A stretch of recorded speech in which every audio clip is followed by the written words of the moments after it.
Dictation start होगी 5 second बाद।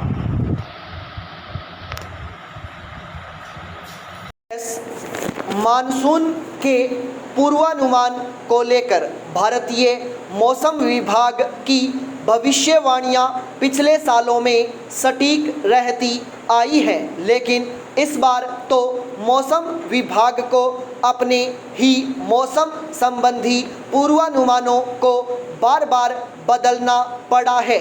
मौसम विभाग ने पहले 31 मई को व बाद में 3 जून को मानसून के आने की भविष्यवाणी की थी। ये पूर्वानुमान भी सटीक नहीं बैठे। दिल्ली में मानसून के आगमन को लेकर भविष्यवाणी सटीक नहीं होने पर तो मौसम विभाग को सफाई तक देनी पड़ी है। विभाग ने इसे उसके गणितीय मॉडल्स की असामान्य विफलता बताया है। हालांकि अब मौसम विभाग ने मंगलवार को ही बताया कि दक्षिण पश्चिमी मानसून पूरे भारत को कवर कर चुका है।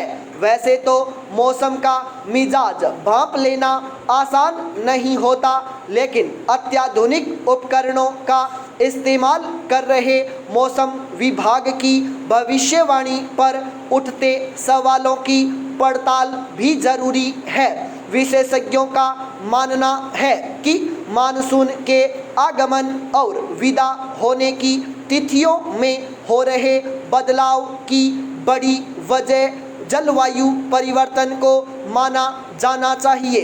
मानसून के पूर्वानुमान से जुड़े समुद्री तापमान के पुराने नियम भी अब उतने प्रभावी साबित नहीं हो पा रहे। यही वजह रही कि मानसून की दिशा व वर्षा के पैटर्न का सटीक अनुमान नहीं लग पाया। यूँ तो मानसून के आगे बढ़ने में देरी के कई कारण होते हैं, लेकिन बंगाल की खाड़ी पर कम दबाव का क्षेत्र विकसित नहीं हो पाना, करीब आधा दर्जन पश्चिमी विक्षोभों का उत्तर भारत से होकर गुजरना और मानसून द्रोणी का नियत स्थान पर स्थापित होना भी बड़ी वजहें रही, जिनके कारण पूर्वी मानसूनी हवाओं को उत्तरी भारत के मैदानी हिस्सों में पहुंचने का मौका ही नहीं मिला।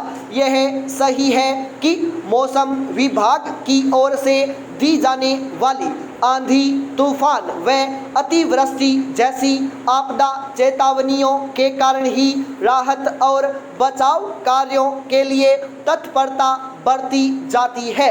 मौसम आधारित आकलन एक क्षेत्र अथवा प्रदेश विशेष के साथ साथ स्थानीय स्तर पर भी होता आया है। देश भर में कृषि विज्ञान केंद्र भी बने हुए हैं, जहां मौसम वैज्ञानिक तैनात हैं, लेकिन वर्षा की स्थिति को लेकर काश्तकारों को जानकारी या तो पहुंचती ही नहीं या काफ़ी देर से पहुंच पाती है।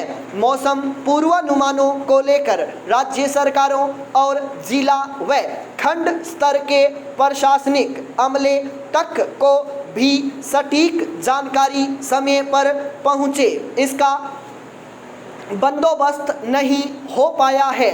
मौसम आधारित एडवाइजरी संबंधित तक पहुंचाने का लचर तंत्र बड़ी समस्या है। यही वजह है कि आपदा के वक्त परेशानियों का अंबार लग जाता है। मौसम विभाग को भी पूर्वानुमान के नए पैटर्न विकसित करने होंगे। पाई पैराचेंज प्राइवेट स्कूल सुनते ही हमारे मन में एक ऐसे स्कूल की कल्पना जागती है जो सभी सुविधाओं से लैस है और जहां समाज के अपेक्षाकृत धनी वर्ग के बच्चे पढ़ते हैं। यह पूरा सच नहीं है। यदि पिछले 25-30 वर्षों में हुए परिवर्तन पर गौर करें तो हमें देश में ऐसे लाखों स्कूल मिलेंगे जहां निम्न मध्यम वर्ग के बच्चे पढ़ते हैं।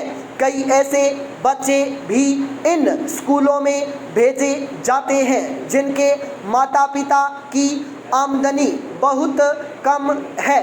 इसी आमदनी में से कुछ पैसे बचाकर वे अपने बच्चों को प्राइवेट स्कूलों में भेजते हैं। ऐसे अधिकतर स्कूल बच्चों से मिली हुई फीस से ही चलते हैं। यदि यह फीस मिलनी बंद हो जाए तो ये स्कूल चल नहीं सकते।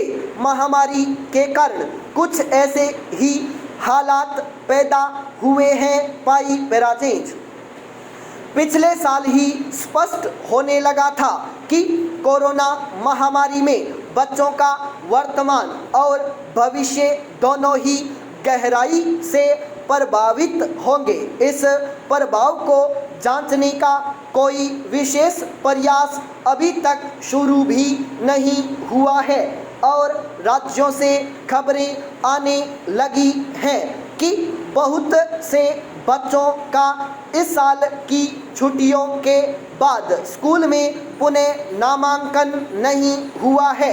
हरियाणा सरकार ने यह जानकारी दी है कि करीब 12.5 लाख बच्चे इन प्राइवेट स्कूलों से दूर हो गए। ये बच्चे कहाँ गए? जाहिर है कि इन बच्चों के माता पिता कोरोना महामारी के दौरान अपनी आमदनी को बनाए रखने में असमर्थ थे और वे प्राइवेट स्कूल की फीस देने नहीं दे पाए। अगर सरकारी स्कूलों में इन बच्चों को प्रवेश दिया जाता है तो सरकारी स्कूलों को अपना ढांचा फैलाना होगा। वैसे ही सरकारी स्कूलों में कमरों की और अध्यापकों की समस्या बनी रहती है। अध्यापकों की नियुक्ति कई वर्षों से लगातार प्रभावित होती रही है। समस्या इतनी आसानी से सुलझने वाली नहीं है क्योंकि कुछ सर्वेक्षण दिखाते हैं कि कोरोना महामारी से प्रभावित लाखों बच्चे काम में व्यस्त हो गए हैं और कई लड़कियों की शादी हो गई है। कई अभिभावकों ने बच्चों को खेती बाड़ी के काम में भी लगा दिया है। आशय यह है कि सर्व शिक्षा अभियान के तहत और शिक्षा के अधिकार कानून के क्रियान्वयन से जो प्रगति स्कूलों में बच्चों की भर्ती और उनको स्कूलों में बनाए रखने के क्षेत्र में हुई थी उसको पिछले 1.5 साल में काफ़ी धक्का पहुंचा है। यदि सिर्फ साक्षरता की दृष्टि से शिक्षा को देखें तो भी स्पष्ट है कि आने वाले वर्षों में देश में निरक्षर बच्चों की संख्या बहुत बढ़ जाएगी। यह देश और समाज के लिए बहुत बड़ी क्षति होगी क्योंकि हरियाणा जैसे अनेक राज्यों में बहुत लंबे और कठिन प्रयास से बच्चों का कक्षा 1 में दाखिला 100% छूने लगा था और आगे की कक्षाओं में स्कूल छोड़ने वालों की संख्या भी घटने लगी थी।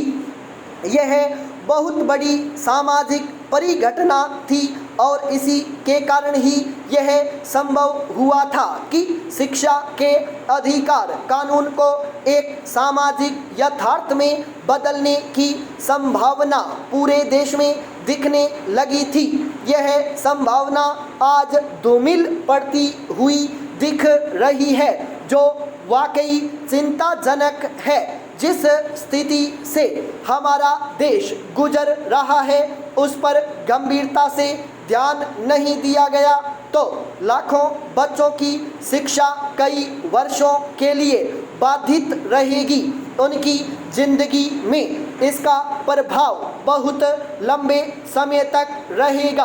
अंततः उसका प्रभाव देश पर पड़ेगा। देश के निम्न वर्ग के बच्चों की शिक्षा में मददगार बने ये लाखों प्राइवेट स्कूल आज बंद है, इनको भी सरकार वित्तीय निवेश करके खोलने की व्यवस्था करे तो बेहतर होगा। निश्चित रूप से प्राइवेट स्कूलों को सरकारी मदद का सुझाव कुछ लोगों को विरोधाभासी लग सकता है, लेकिन यह नई बात नहीं है।